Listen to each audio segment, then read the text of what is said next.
लोग machine design में first chapter पढ़ रहे थे। फर्स्ट चैप्टर में हमने मशीन डिज़ाइन का डिफिनीशन और क्लासिफिकेशन देख लिया, कितने टाइप्स के मशीन डिज़ाइन होते हैं। ठीक है, अब इसमें आगे बढ़ते हैं और अगला टॉपिक देखते हैं basic procedure.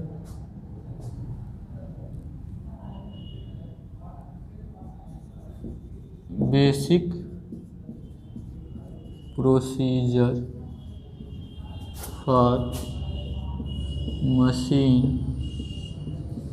Design. Basic procedure for machine design, ठीक है, यानी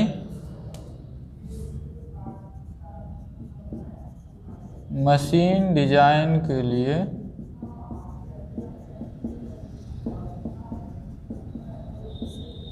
बेसिक मतलब आधारभूत,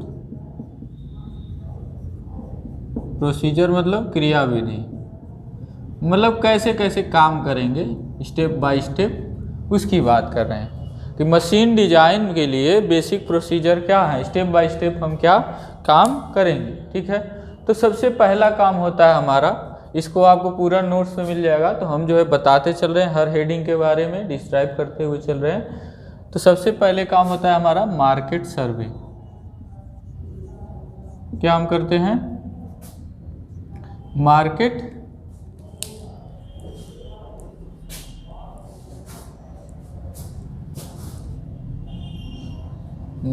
सर्वे करते हैं। क्या करते हैं? तो मार्केट सर्वे से हमको क्या पता चलता है? हमको पता चलता है कि हमारा एम क्या है या फिर पर्पज क्या है, हम क्या चीज़ बनाना चाहते हैं। ठीक, मार्केट सर्वे करेंगे, हम अपना एम पर्पज देखेंगे कि हम क्या बनाना चाह रहे हैं। ठीक है, पहला काम ये करेंगे। तो हम पहले अपना एम या पर्पज डिफाइन करते हैं मार्केट सर्वे के द्वारा, क्योंकि मशीन डिजाइन का मेन मकसद क्या है? ढेर सारा पैसा कमाना, बस यही है।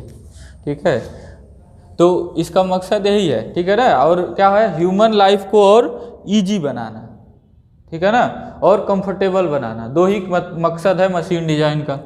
तो भाई जब वही मशीन डिजाइन का मकसद है तो फिर मार्केट में हम सर्वे करेंगे, देखेंगे क्या क्या चीज़ें हैं, क्या क्या चीज़ों की ज़रूरत है। ठीक है ना, उसकी बात करें तो ज़रूरत के हिसाब से पहले ये कर दिया। ठीक है, उसके बाद प्रोडक्ट का, जो प्रोडक्ट हम बनाने वाले उसका स्पेसिफिकेशन तय करेंगे। तो क्या करेंगे?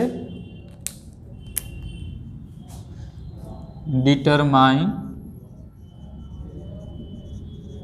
The specification of the product. तो प्रोडक्ट का हम क्या डिफाइन करेंगे? स्पेसिफिकेशन।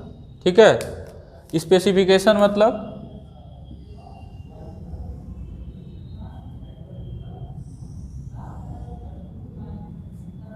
जैसे कि मान लीजिए, मतलब उसका काम जो भी है, ढांचा, ये सब डिफाइन करेंगे, डायमेंशन डिफाइन करेंगे, उसके काम को डिफाइन करेंगे। जैसे मान लीजिए हमको स्कूटर एक बनाना है, तो स्कूटर का हम क्या चाहते हैं कि माइलेज, बेसिकली हम क्या करेंगे? डिफाइन करेंगे ना पहले, तो हम माइलेज रखना चाहते हैं 40 किलोमीटर पर लीटर, ये माइलेज है। ठीक है ना, यानी फ्यूल कंजप्शन कह सकते हैं, कंजम्पशन, फ्यूल कंजम्पशन ये है।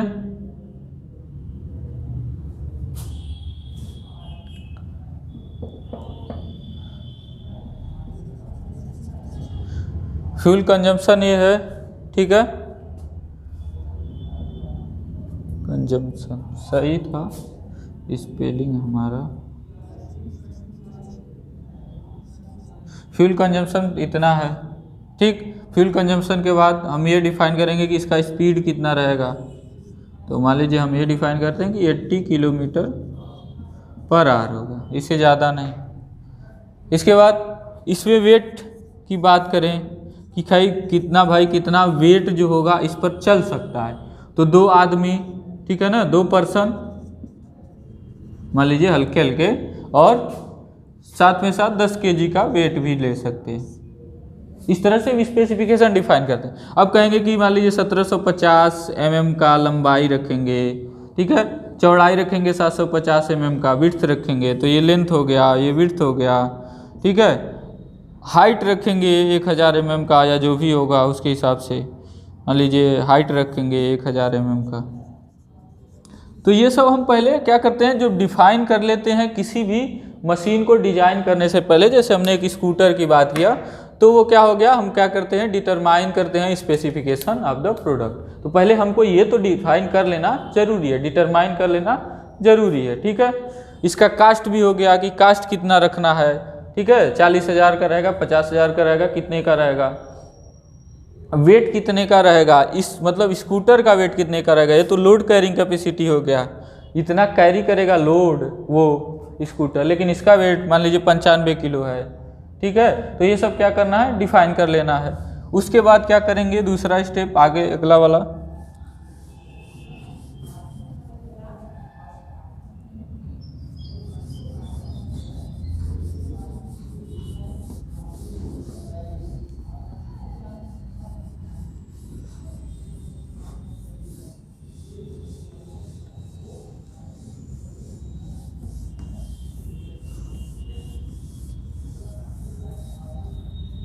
Determine the specification of the product, ठीक है। उसके बाद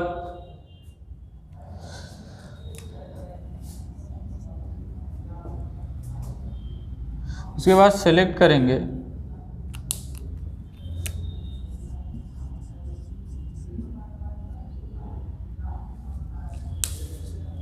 सेलेक्ट नहीं करेंगे, पहले क्या करेंगे, स्टडी करेंगे, स्टडी करेंगे अल्टरनेटिव, अल्टरनेटिव का मतलब हो गया वैकल्पिक,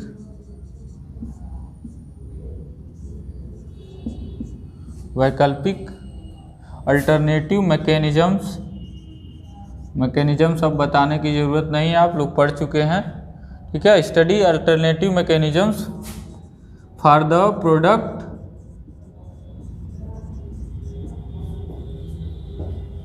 एंड सेलेक्ट करेंगे सूटेबल या प्रॉपर, हाँ सूटेबल लिख सकते हैं, सूटेबल मैकेनिज्म। तो अल्टरनेटिव कहने का मतलब क्या है कि कई सारा मैकेनिज्म देखेंगे और उसमें से जो सूटेबल रहेगा, ठीक है ना, जो सूटेबल रहेगा उसको क्या करेंगे, हम अप्लाई करेंगे। जैसे कि मान लीजिए आपको एक पियर्सिंग मशीन या ब्लैंकिंग मशीन बनाना है। पियर्सिंग ब्लैंकिंग मशीन बनाने का मतलब सिंपली ये जानिए कि किसी सीट मेटल में, यानी बड़ा सा सीट मेटल है, सीट है मेटल का, उसको उसमें क्या करना है, छेद करना है, ठीक है ना, शेप साइज किसी तरह का छेद करके देना है। तो उसमें क्या हो सकता है, एक तो या तो आप स्लाइडर क्रैंक मैकेनिज्म लगाइए, जिसमें क्या करिए, पावर इनपुट दीजिए मोटर से पावर इनपुट दीजिए, क्रैंक को रोटेट करेगा, स्लाइडर अप डाउन होगा, तो उसमें पंच जोड़ दीजिए स्लाइडर में, और क्या करेगा, वो पियर्सिंग का काम करेगा, ब्लैंकिंग का काम करेगा। एक मैकेनिज्म ये हो सकता है, ठीक है। दूसरा मैकेनिज्म हो सकता है कि स्क्रू है, ठीक है ना, स्क्रू थ्रेड वाला मैकेनिज्म है कि भाई उसको स्क्रू से जोड़ दीजिए और स्क्रू से जब आप रोटेट कराएंगे तो वो आगे बढ़ेगा और पंचिंग करेगा, ऐसा भी आप देखते हैं, ठीक है ना, ऐसा भी मैकेनिज्म। तो इन सब में कौन सा सूटेबल रहेगा, ठीक है ना। जैसे ये वाला जो होगा, इसका वाला जो है इफिशियंसी बहुत कम होगा, जो दूसरा वाला हमने बताया है, ठीक है ना। स्क्रू नट स्क्रू वाला जो मैकेनिज्म है वो क्या होगा, बहुत ही लो पुअर इफिशियंसी का होगा, इफिशियंसी बहुत अच्छी नहीं होगी। ऊपर वाला या फिर और अच्छा कॉम्पैक्ट आप डिजाइन करना चाहते हैं और इफिशियंसी भी। अब जैसे पहले वाले में क्या होगा, वाइब्रेशन वगैरह ज़्यादा होंगे, इफिशियंसी तो ठीक रहेगी लेकिन वाइब्रेशन और ये सब चीज़ें ज़्यादा होंगी। तो आप क्या कर सकते हैं, हाइड्रोलिक पावर का यूज कर सकते हैं, ठीक है, हाइड्रोलिक वाला यूज कर सकते हैं। तो इस तरह से मैकेनिज्म का क्या करेंगे, हम पहले अध्ययन करेंगे, मतलब कौन कौन सा मैकेनिज्म, कौन सा हमारा प्रोडक्ट क्या है, प्रोडक्ट में कैसा मैकेनिज्म लगेगा, उसके क्या क्या अल्टरनेटिव्स हैं, कई सारे हो सकते हैं, उसमें सूटेबल क्या है उसको ले लेना, ठीक है। अब आगे बढ़ते हैं, तो आगे क्या करेंगे,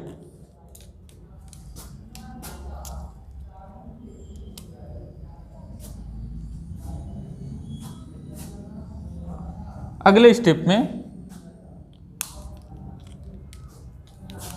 हम प्रिपेयर करेंगे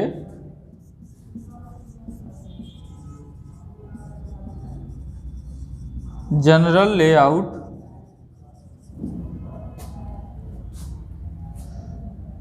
एंड प्रिपेयर करेंगे जनरल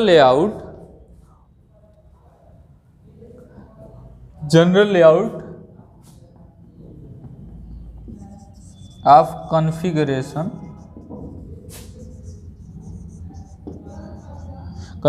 मतलब संरचना, कैसा बना रहेगा, कैसा मैकेनिज्म हम मतलब कैसा प्रोडक्ट हम बनाएंगे। हम लोग अगले स्टेप में क्या करेंगे, prepare general layout of the configuration का क्या करेंगे, जनरल लेआउट बनाएंगे। ठीक है कि भाई ऐसे ऐसे चीज़ें बनी रहेंगी, मतलब ऐसे ऐसे सारा रहेगा। और सेलेक्ट करेंगे ज्वाइनिंग मेथड। क्या सेलेक्ट करेंगे, सेलेक्ट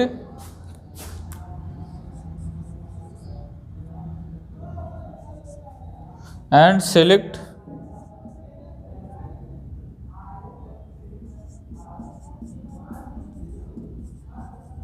ज्वाइनिंग मेथड्स फॉर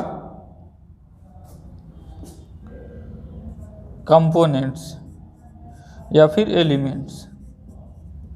तो अब जो जो कंपोनेंट्स लगे होंगे उसमें भाई उनको जोड़ के ना बनाना होगा, जोड़ना तो पड़ेगा ही पड़ेगा। तो ज्वाइनिंग मेथड, कैसा ज्वाइनिंग मेथड हम यूज कर रहे हैं, मतलब भाई स्क्रू से जोड़ रहे हैं, मतलब नट बोल्ट से जोड़ रहे हैं, या फिर वेल्डिंग कर रहे हैं, या फिर रिवेटिंग कर रहे हैं, क्या कर रहे हैं। ठीक है ना, तो वो ज्वाइनिंग मेथड डिफाइन करेंगे। ठीक है, जनरल लेआउट पहले, ठीक है पहले जनरल लेआउट बनाएंगे पूरा कैसा रहेगा हमारा। ठीक है ना, और उसके बाद क्या करेंगे, ज्वाइनिंग मेथड जो है हम डिफाइन करेंगे कि कौन कौन सा ज्वाइनिंग मेथड हम यूज करेंगे। ठीक है, तो अलग अलग कंपोनेंट्स के लिए ज्वाइनिंग मेथड यूज करेंगे। इसके बाद अगला क्या है, इसको मिटा देते हैं, नीचे जगह नहीं है तो। ठीक है, आप लोग लिख लेंगे। अब अगला स्टेप में जाएंगे, हम आगे बढ़ेंगे।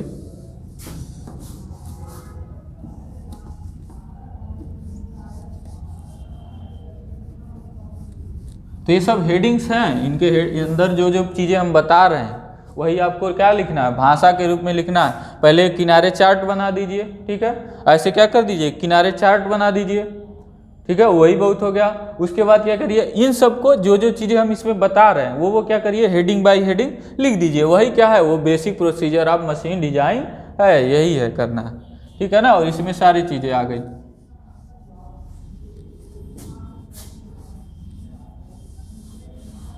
आपको नोट्स भी तो मिलेगा, उसमें भी देख लीजिएगा कैसे है। आप खुद से बनाएं तो और अच्छा है। और उसके बाद आप कंपेयर करिए उससे जो दिया जा रहा है। अब पहले खुद से बनाइए, क्योंकि आपका अपना बनाया हुआ ज़्यादा जल्दी समझ में आएगा और रिवीजन करने में आसानी होती।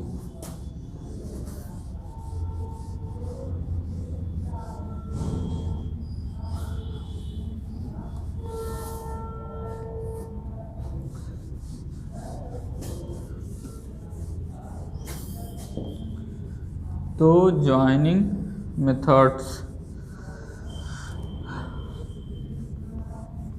मेथड्स के बाद अब क्या करेंगे,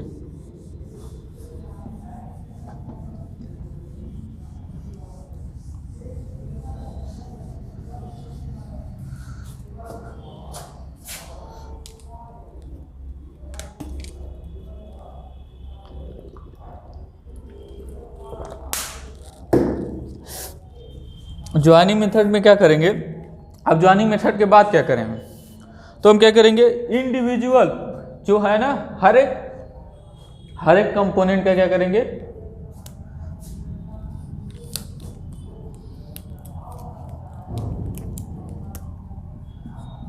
डिजाइन इंडिविजुअल, मतलब हर एक, इंडिविजुअल का मतलब हर व्यक्ति, कहते हैं ना इंडिविजुअल का, इंडिविजुअल मतलब हर एक आदमी का, मतलब हर एक कंपोनेंट का। हर एक कंपोनेंट को क्या करेंगे, डिजाइन करेंगे। ठीक है, डिजाइन इंडिविजुअल कंपोनेंट। कंपोनेंट। ठीक है, तो हर एक कंपोनेंट को क्या करेंगे, डिजाइन करेंगे। डिजाइन करने का मतलब अब इसको जो है अलग से एक टॉपिक में देखेंगे कैसे हर एक कंपोनेंट को डिजाइन करते हैं, हर एक बेसिक एलिमेंट को, मशीन एलिमेंट को कैसे डिजाइन करते हैं, कि देखेंगे कि फोर्सेज लग रहे हैं, मटेरियल कैसे चूज करेंगे, ठीक है ना, तो उसमें क्या स्ट्रेसेज होंगे, किस आधार पे, फिर जो है वो फेलियर क्या होगा, फेलियर के आधार पे हम चूज करेंगे उस कंपोनेंट का क्या करेंगे, डायमेंशन, क्या करेंगे, चूज करेंगे डायमेंशन और मटीरियल। ये दोनों चीज़ें डायमेंशन और मटेरियल यही चूज करना जो है क्या कहलाएगा, इसका हर एक कंपोनेंट का डिजाइन कहलाएगा, इंडिविजुअल कंपोनेंट का डिजाइन कहलाएगा। अब इसके बाद क्या है, अगला हमको करना है इसके बाद फाइनली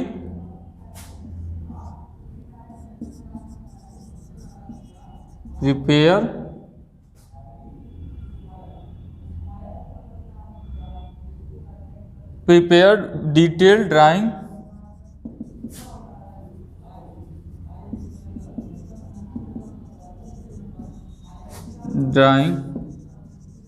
ऑफ द असेंबली। अब भाई बात यह है कि जब आप बनाएंगे मशीन तो एक एक का बनेगा नहीं, ठीक है ना, एक एक का बनेगा नहीं, ठीक है,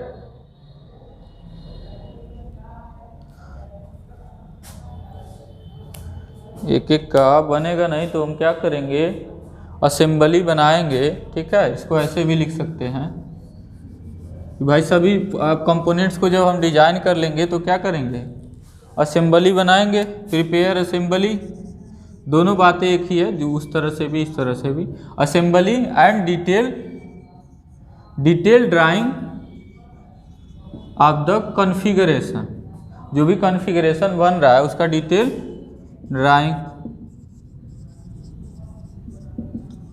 ठीक है, मान लीजिए कई सारे कंपोनेंट जोड़ना है तो उसका कॉन्फ़िगरेशन होगा, मान लीजिए यहाँ पे गियर जुड़ रहा है तो ऐसे जोड़ेंगे, ये सब चीज़ें करेंगे। ठीक है, उसके बाद कॉन्फ़िगरेशन के बाद असेंबली और डिटेल ड्राइंग के बाद और फिर क्या करेंगे, and modify the dimensions for manufacturing and assembly.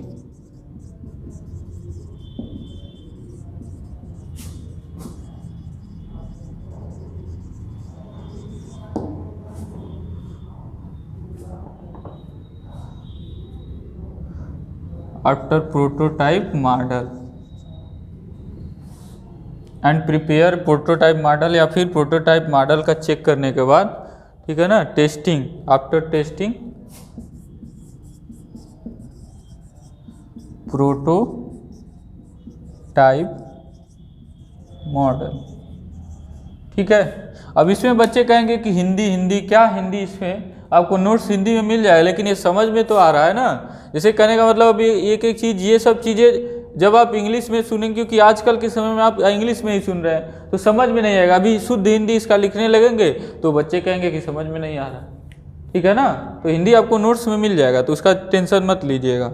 ठीक है, आप वहाँ पढ़ लीजिएगा, लेकिन यहाँ समझने के लिए तो यही है, आप बोल भी सकते हैं। आप एग्जामिनर जाता है, एग्जामिनर पूछता है तो उसको हिंदी थोड़ी समझ में आती है। अगर आपसे आएगा एग्जामिनर पूछने, आपका वाइवा ले रहा है, या फिर कंपनी का कोई इंटरव्यूअर है वो इंटरव्यू ले रहा है, तो वो इंग्लिश में ही जानेगा, ये हिंदी में नहीं जानेगा, क्योंकि ये टर्म्स हिंदी में यूज नहीं करते। हम ये नहीं कहते कि हिंदी भाषा जो है बेकार है, हिंदी भाषा बहुत अच्छा, हम हिंदी भाषी हैं, ठीक है, तो उसका रिस्पेक्ट करिए। लेकिन क्या करेंगे, इसमें जो है वो चीज़ें हिंदी में नहीं बनी है, ये चीज़ें इंग्लिश में ही बनी है, इंग्लिश में ही तो इंग्लिश में ही। ठीक है, तो क्या करेंगे, प्रिपेयर करेंगे असेंबली एंड डिटेल ड्राइंग, पूरा ड्राइंग एकदम अच्छे से अब बनाएंगे, प्रिसाइज ड्राइंग बनाएंगे ऑफ द कॉन्फ़िगरेशन, जो भी कॉन्फ़िगरेशन जिस तरह से जुड़ा हुआ है सबका क्या करेंगे, डिजाइन बनाएंगे, और मॉडिफाई करेंगे डायमेंशंस का फॉर मैन्युफैक्चरिंग एंड असेंबली। क्योंकि आप जो है जो बना दिए ड्राइंग, ये जरूरी नहीं कि आप उसका मैन्युफैक्चरिंग कर पाएंगे, और एक चीज़ ये कि इसका मैन्युफैक्चरिंग कर पाएंगे, दूसरा चीज़ असेंबली भी नहीं हो पाएगा। ठीक है ना। असेंबली के लिए भी कुछ ना कुछ उसमें डायमेंशन में हमको मॉडिफिकेशन करने होंगे, तो उस मॉडिफिकेशन को करते हैं प्रोटोटाइप मॉडल को टेस्ट करने के बाद। यानी एक प्रोटोटाइप, एक छोटा सा मॉडल बनाते हैं, एक वर्किंग मॉडल, उसका जो है टेस्ट करते हैं, वही प्रोटोटाइप कहलाता है, जो मॉडल होता है टेस्टिंग के लिए। तो ये बनाते हैं, उसके बाद टेस्ट करते हैं, ठीक है। अब इसके बाद इस स्टेप के बाद फाइनली क्या कर देते हैं, हमारा क्या हो जाता है, इसके बाद फाइनल हमारा प्रोडक्शन स्टार्ट कर दिया जाता है। इसके बाद जो है आपका प्रोडक्ट का प्रोडक्शन स्टार्ट किया जाएगा। तो ये है पूरा आपका डिज़ाइन प्रोसीजर, ठीक है। तो डिज़ाइन प्रोसीजर हो गया। अब आगे के वीडियोज में और सारे टॉपिक्स को हम लोग देखते जाएंगे। तो ये आपका हो गया पूरा डिज़ाइन प्रोसीजर, कैसे हम डिज़ाइन करते हैं, मशीन डिज़ाइन का क्या प्रोसीजर है। तो पहला क्या है कि भाई एम हमारा क्या होगा, यानी पर्पज क्या होगा, यानी हम डिफाइन करेंगे मार्केट सर्वे से।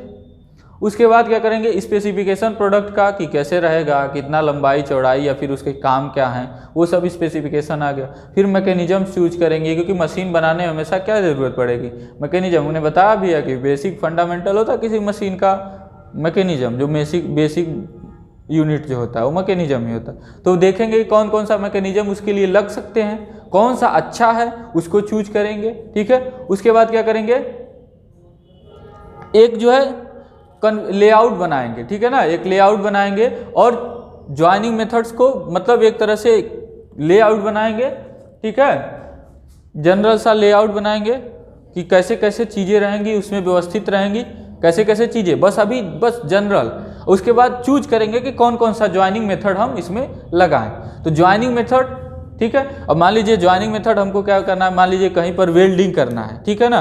तो अब दो एलिमेंट वेल्डिंग द्वारा जुड़ रहे हैं, तो अब क्या करना है, अब हम यहाँ पर देखेंगे कि दोनों एलिमेंट जब वेल्डिंग द्वारा जुड़ रहे हैं और जो इन पर फोर्सेज लग रहे हैं, तो इन फोर्सेज के अंडर में ये जो है और इस जॉइंट के अंडर में ये दोनों एलिमेंट मतलब चल पाएंगे कि नहीं चल पाएंगे। उसके लिए क्या हो गया, ये डिजाइन इंडिविजुअल कंपोनेंट, यानी उसका मटेरियल कैसा रहेगा और उसके जो है शेप एंड साइज कैसे रहेंगे, ये डिफाइन कर लेते हैं। उसके बाद क्या कर देते हैं, असेंबली और डिटेल ड्राइंग बना के, ठीक है, फिर मॉडिफाई भी कर लेते हैं ड्राइंग को, और वही पूरा डिटेल ड्राइंग जो है दिया जाता है प्रोडक्शन के लिए, मैन्युफैक्चरिंग के लिए आगे दे दिया जाता है, ठीक है ना। जो मैन्युफैक्चरिंग इंजीनियर होगा, प्रोडक्शन इंजीनियर होगा, उसको दे दिया जाएगा, उसी डिजाइन मतलब डिटेल ड्राइंग ही बनाया जाता है, ठीक है। लेकिन आपको क्या पढ़ना है, आपके जो है पूरा मशीन डिजाइन में हम लोग यही पढ़ रहे हैं कि इंडिविजुअल कंपोनेंट्स है उनका डिजाइन कर रहे हैं, यही कर रहे हैं, ठीक है ना। तो इसको हम लोग आगे के वीडियोज में देखेंगे कि कैसे इंडिविजुअल कंपोनेंट्स का डिजाइन करते हैं, जो कि आप करते भी आ रहे हैं, अभी तक देखे भी हैं। जैसे शाफ्ट देखे हैं, की देखे हैं, कपलिंग देखे हैं, ये सब चीज़ें वो बेसिक, ये क्या है, सिंगल इंडिविजुअल कंपोनेंट्स ही है ना, जो एलिमेंट भी कह सकते हैं आप। तो उन्हीं का डिजाइन तो करना है, और वही हम लोग पढ़ रहे हैं पूरे कोर्स में, ठीक है। तो मिलते हैं नेक्स्ट वीडियो में, शुक्रिया।